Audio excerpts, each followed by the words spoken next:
नमस्ते दीदी भैया, आप लोग देखिएगा विद्या गोरखपुर चैनल के नाम है। आप लोग से लाइक सब्सक्राइब करिएगा, ज़्यादा से ज़्यादा वीडियो हमारा आप लोग देखिएगा। सबका साथ, सबका विकास, सबका सपोर्ट चाहिए हम लोग को। आप लोग ज़्यादा से ज़्यादा ये दीदी भैया आप लोग देखिएगा। हम लोग इस चैनल पर आ गए हैं, अब हमेशा आएंगे। आप लोग से यही निवेदन है, ज़्यादा से ज़्यादा हम लोग को वीडियो आप लोग देखिएगा। जरने वाला जरने दो। ऊंचे महलिया हमारे ससुर जी के आवा ना बेअरी लागे हो।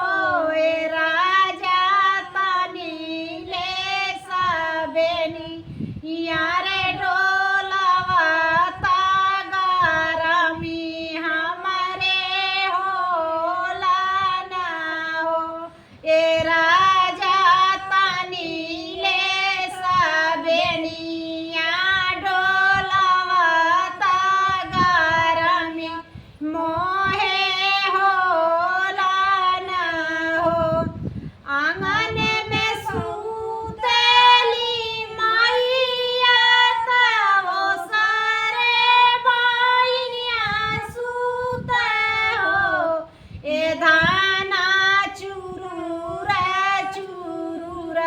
बेनी